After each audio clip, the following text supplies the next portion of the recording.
자, 들어갑니다. 1번 문제입니다. 1번 문제는 인지치료의 원리인데, 인지치료 원리인데, 인지치료 같은 경우는 우리가 아론백이 대표적인 학자다. 이렇게 말씀드렸었고요. 1번 치료는 견고하고, 이게 중요한 단어예요. 협력적인 치료 동맹을 필요로 한다라고 했습니다. 한마디로 말하면 내담자와 치료자, 내담자와 상담자 간에 바로 협력적인 치료 동맹이 필요하다라고 하는 것이 중요한 포인트가 됩니다. 맞습니다. 아무래도 이제 내담자의 그 바람직하지 못한 생각들을 고치는 것이잖아요. 인지를 재구성하는 것이에요. 그렇다 보니까 협력적인 치료 동맹이 형성되어야 그게 가능해집니다. 여기 보면 평가가 있고요, 진단이 있고요, 치료 계획은 필수적이다라고 했어요. 뭐 당연한 건데요. 여기에서 이 진단이라고 하는 단어가 있어요. 대개 이 아론백의 인지치료는요, 우울증 치료에 탁월한 효과가 있습니다. 우울증 치료에 탁월한 효과가 있다고 정평이 나와 있어요. 그래서 우울증이라고 하는 것이 진단적인 부분들이 좀 필요하겠죠. 그것을 이야기하는 겁니다. 과제는, 이 과제는 대개 이제 인지과제를 많이 부여합니다. 인지과제를 부여하는데요. 이 과제는 치료 결과를 긍정적으로 이끄는 데 중요한 요소가 됩니다. 맞습니다.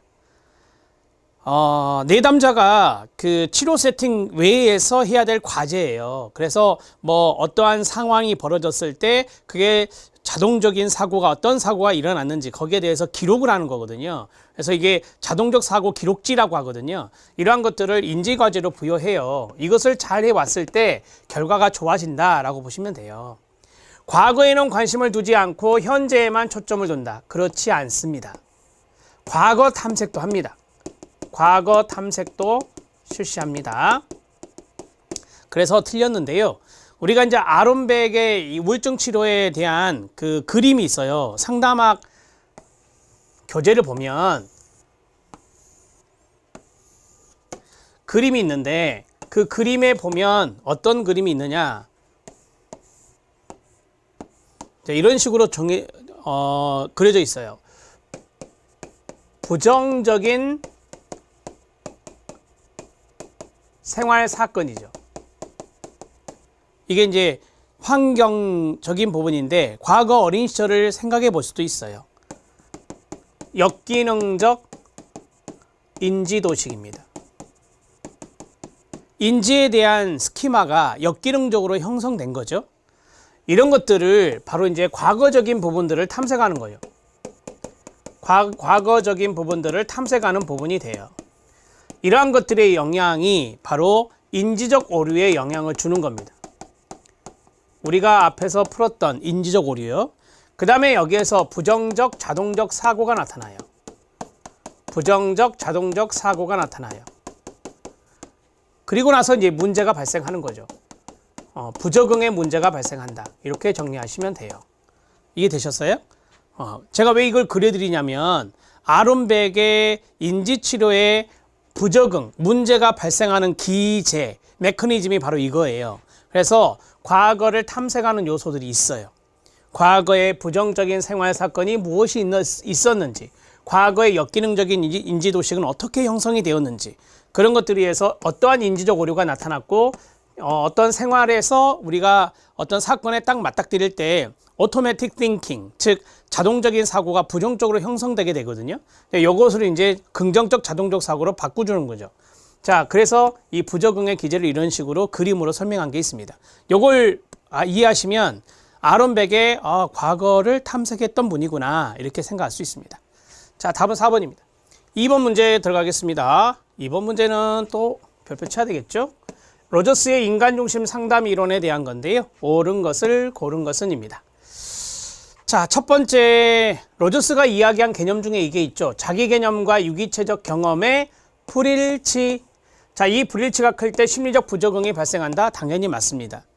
자기 개념이라고 하는 거, 이게 가치 조건화되어 있는 경우가 많거든요. 자, 그런데 내가 지금 주관적으로 경험하는 그것과 일치하지 않았을 때 이 심리적인 부적응이 나타나게 됩니다. 인간은 긍정적인 변화를 향한 내면적 동기와 잠재 능력을 충분히 지니고 있는 존재다. 인간에 대한 긍정적 인간관을 가지고 있다. 이렇게 말씀을 드린 적이 있죠. 개인의 객관적인 경험과 인식을 중시하는 현상학적 입장에 근거한다. 뒤에는 맞아요. 왜? 로저스가 현상학 이론을 학자니까. 그런데 이게 틀렸어요. 주관적 경험이죠. 주관적 경험. 자신의 주관적 경험을 중요시하는 거지 객관적인 경험이 중요한 게 아니에요. 그리고 이 경험에 대한 인식 이런 것들을 중시하는 것이 현상학 이론인데 그것의 입장을 근거로 하는 게 로저스입니다. 자, 상담 목표는 이거 들으셨죠? 충분히 기능하는 사람. 로저스가 말한 개념이잖아요. 충분히 기능하는 사람. fully functioning person이라고 하는 이것이 되도록 돕는 것이다. 맞습니다. 충분히 기능하는 사람의 내용이 로저스의 개념이니까요. 자, 그러면 정리가 됐죠? 기억과 니은과 리을입니다. 답은 2번입니다. 자, 3번 문제 들어가겠습니다. 3번 문제는 방어기제 문제 같아요. 이 지문들을 보니까 A는 부정적인 방식으로 시험을 보았어요. 그 일로 계속 죄책감에 시달렸어요. 불안함도 있었겠죠. 그래서 우리는 방어기제를 쓰게 되는 건데요. 그는 다른 사람들도 부정시험을 본다고 생각하고 난 뒤 마음이 편해졌습니다. 이러한 정당화, 힌트 줬어요. 정당화를 무엇이라 하는가 라고 했어요. 한마디로 말씀드리면 그럴듯한 이유를 대면서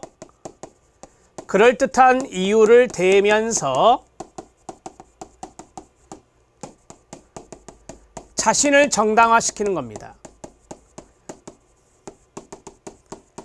그게 바로 합리화예요. 이게 합리화의 개념이에요. 이해되셨죠? 그래서 이게 합리화가 됩니다. 답이 3번이에요. 자, 여기에서 반동형성은 이제 반대로, 정반대로, 충동과 정반대로 행동하는 것입니다. 미운 놈 떡 하나 더 준다. 이런 것들이 여기에 들어가죠. 투입은 내사내면화 하는 겁니다. 어떤 문제 원인을 자신의 탓으로 돌리는 거예요. 자신의 자아체계로 받아들이는 것. 이걸 투입이라 합니다. 투사, 이거 투사와 헷갈릴 수 있는데요. 투사는 다른 사람에게 책임을 전가하는 겁니다. 다른 사람이나 다른 것에 책임을 전가하는 겁니다.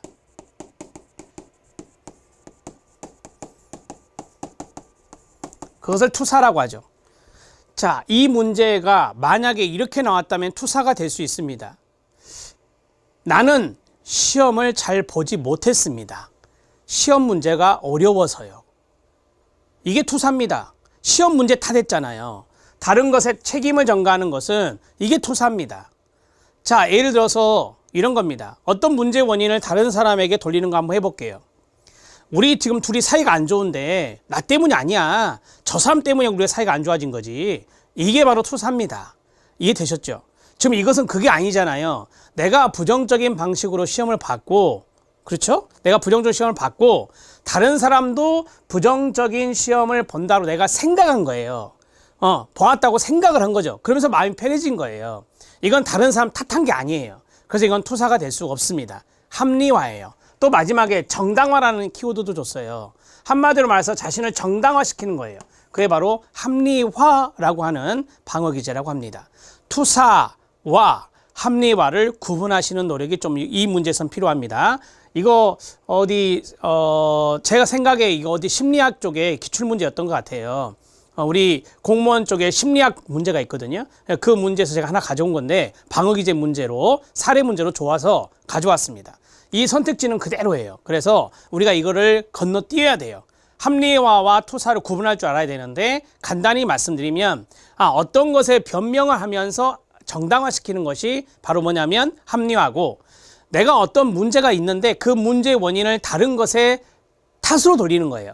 다른 사람이나 다른 것에 책임을 전가하는 거예요. 그게 바로 투사다. 이렇게 정리하시면 됩니다. 혼동하지 마시고 답은 3번입니다. 4번 문제에 들어가겠습니다. 4번 문제는 어렵질 않아요. 다음 괄호 안에 들어갈 알맞은 용어는 뭐냐라고 했습니다. 정신분석 직업상담에 해당되는 것이네요. 정신분석 직업상담의 카타르시스, 전이, 역전이, 통찰 다 연관성이 있습니다. 블랭크는 상담 과정에서 흔히 나타나는 현상으로, 여기서부터 중요. 내담자의 상담자에 대한 반응이, 내담자의 상담자에 대한 반응. 힌트 첫 번째 나왔어요. 마치 어렸을 적 과거 의미 있는 어른, 즉 부모나 보호자에게 했던 것과 비슷한 양상을 보일 때를 말한다 라고 했어요. 두 번째 힌트. 내담자가 상담자에 대한 반응을 과거 어린 시절의 부모나 이런 사람으로 생각을 하고 반응을 일으키는 거구나. 이는 내담자 문제에 대한 유용한 정보를 제공할 뿐만 아니라 상담자가 상담 현장에서 해석이 세 번째 힌트, 해석할 기회를 준다는 장점이 있다라고 했습니다. 이게 바로 트랜스퍼런스 전이가 됩니다. 자, 이 전이는 항상 이런 단어들이 많이 따라오죠. 전이, 그 다음에 해석, 그 다음에 통찰, 이렇게 따라온단 말이에요. 자, 전이가 일어날 때 과거에 있었던 트라우마가 의식 밖으로 튀어나오기 때문에 레지스턴스라고 하는 저항과 같이 나타나는 경우가 있습니다. 그럼 이 저항도 해석하고 통찰하는 것이에요. 그래서 전이, 해석, 통찰, 저항, 해석, 통찰 이런 게 있는 겁니다. 이렇게 내렸을 때 전이는 누가 하느냐? 내담자가 전이하는 겁니다. 저항도 누가 하느냐? 내담자가 하는 겁니다. 중립적인 입장에서 분석하고 설명하는 게 해석인데 이거는 상담자가 하는 것입니다. 그랬을 때 내담자가 아하라고 통찰, 깨닫게 됩니다. 내담자가 깨닫게 되는 겁니다. 이렇게 정리할 수 있고요. 해석의 목적이 바로 뭐냐면 통찰입니다. 해석해주는 이유가 통찰 때문이에요. 그래서 해석이라는 개념이 나오면 통찰이라는 단어가 등장할 수도 있습니다. 답은 2번입니다. 카타르시스는 정화라고 하죠. 정화. 감정을 표출했을 때 카타르시스가 나타난다라고 합니다. 역전이는 이제 상담자가 내담자에 대한 반응을 하는 거고요. 자, 이제 5번 문제 들어가겠습니다. 5번 문제는 어렵지 않아요. 다음과 같은 직업상담사의 반응에 해당되는 상담 기법은 이다. 공감적 이해, 감정이입이죠. 감정이입, 감정에 동참하는 능력. 요약하기는 축약하고 정리하는 겁니다. 축약하고 정리하는 겁니다. 중요한 부분들을. 그 다음에 직면하기는 불일치나 모순, 언행불일치 이렇게 생각하면 돼요. 내담자의 언행불일치나 모순을 지적하는 겁니다. 자, 그 다음에 자기개방하기, 자기노출입니다. 셀프 디스클로저라고 하는 상담자의 자기노출입니다. 해보겠습니다. 이내씨, 기분이 좋다고 말했지만 포지티브, 주먹을 꽉 쥐고 있어요. 얼굴 표정도 화가 난 것 같고요. 네거티브. 이런 차이가 왜 나타나는 걸까요? 직면하고 있습니다. 앞, 뒤가 안 맞아요. 이게 불일치 모순이에요. 그래서 답은 3번입니다. 하실 수 있죠? 자, 다음으로 6번 문제 들어가도록 하겠습니다. 6번 문제는 다음 사례에 제시된 내담자는 어떤 진로 문제를 가지고 있는가? 6번 문제는 시험에 많이 나왔던 진로 결정자, 진로 미결정자, 진로 무결정자에 대한 문제입니다. 자, 여기 사례에 제시된 내담자는 어떤 진로 문제를 가지고 있는가라고 했는데요. 진로 미결정이 나왔습니다. 우유부단함이 나왔습니다. 이건 성격적인 부분이죠. 성격 탓입니다. 그 다음에 진로 불결정인데 이게 진로 무결정과 같은 맥락으로 보시면 되고요. 이것과 2번은 유사어입니다. 그 다음에 진로 결정이 있습니다. 그래서 크게 세 가지입니다. 진로 결정, 그 다음에 진로 미결정, 그 다음에 진로 무결정 내지는 우유부단함이다. 이렇게 말할 수 있거든요. 이 문제에서 2번과 3번은 커트가 돼요. 왜? 동의어처럼 쓰이니까요. 자, 내담자 장래희망을 확실하게 말하는 친구들이 부럽습니다. 저는 마음에 끌리는 직업이 없거든요. 어떤 것들이 있는지도 잘 모르겠고요. 그 다음에 뭘 해야 할지도 모르겠어요. 그렇군요. 아직 하고 싶은 일을 발견하지 못해 답답하시겠어요? 라고 했습니다. 자, 여기에서 보면 이 내담자는 진로 결정을 아직 못했어요. 그쵸? 진로 결정을 못했고, 그 다음 여기 안에 내담자 말 안에 성격적인 문제도 없어요. 성격적인 문제도 없어요. 진로를 결정하지 못했고 성격적인 문제도 없어? 그럼 이건 뭐다? 진로 미결정이다. 이렇게 말하는 거예요. 진로 미결정이다. 우리가 이거는 뭐 이럴 때도 좀 비슷한 문제 풀었었잖아요. 진로 미결정에 해당되는 것은 예를 들어서 어떤 진로에 대한 지식이 좀 부족하다든지 다양성이 많아서 좀 이렇게 선택할 수 있는 기회가 너무 많다든지 그러면 이제 결정하기 어렵잖아요. 이런 경우죠. 그리고 이제 이런 경우예요. 진로를 결정하지 못했지만 성격적인 문제는 아닌 거죠. 이렇게 해서 우리가 진로 미결정을 정리할 수 있어요. 미결정 답이 1번입니다. 이해되셨죠? 그러면 여기 진로 무결정으로 할게요. 진로 무결정은 무슨 말이에요? 자, 이거는 이제 불안이 동반되는 거죠. 성격적인 문제가 있는 거예요. 불안이 동반되고 그 다음에 성격적인 문제가 있는 거예요. 성격적인 문제가 있어서 결정하지 못하는 거죠. 그런 것들이 이제 진로 무결정이 되는 거예요. 이거는 진로를 결정했지만 확신이 없는 거고. 이해되셨죠? 네, 답은 1번입니다. 자, 7번 문제 들어갑니다. 앞에서 받아칩니다. 진로 미결정에 대한 상담 목표로 옳은 것을 모두 고른 것은입니다. 자, 내가 아직 성격적인 문제는 아니지만 결정하지 못하고 있으면 진로에 대한 탐색을 해볼 수 있겠죠. 그 다음에 자기가 어떤 지식이 좀 부족하다라고 했으니까 자기 이해도 좀 필요하겠죠. 자기 이해를 위한 탐색도 필요하고 진로와 관련된 의사결정 연습을 해야 돼요. 왜? 진로 결정을 아직 못했잖아요. 그러니까 의사결정 연습도 해야 되고요. 자신의 능력에 대한 구체적인 파악도 필요합니다. 자신의 능력이라고 하는 것은 여러 가지가 있을 수 있어요. 지식적인 면도 될 수 있고 그 다음에 뭐 행동에 대한 능력도 있을 수 있고요. 그러한 것들에 대한 구체적인 파악이 되어야 됩니다. 이렇게 되었을 때 진로 결정으로 나아갈 수 있겠죠. 이렇게 되었을 때 진로 결정이 가능할 것입니다. 모두 다 진로 미결정자에 대한 상담 목표가 될 수 있어요. 답은 4번이 돼요. 자, 이런 거 문제 하나 풀어 놓으시고요. 그 다음에 하나 더 말씀을 드릴게요. 당구장 표시하시고 진로 무결정자 있었잖아요. 진로 무결정자를 위한 상담 목표도 나올 수 있겠죠. 진로 무결정자는 성격적인 문제가 있다 그랬어요. 그래서 여기는 심층적인 심리 상담을 받아야 돼요. 심층적인 심리 상담을 받아야 돼요. 심리 상담 실시 이렇게 하면 되겠죠. 자, 그 다음에 긍정적인 자아 정체감이라는 것이 형성돼야 돼요. 긍정적인 자아 정체감의 형성입니다.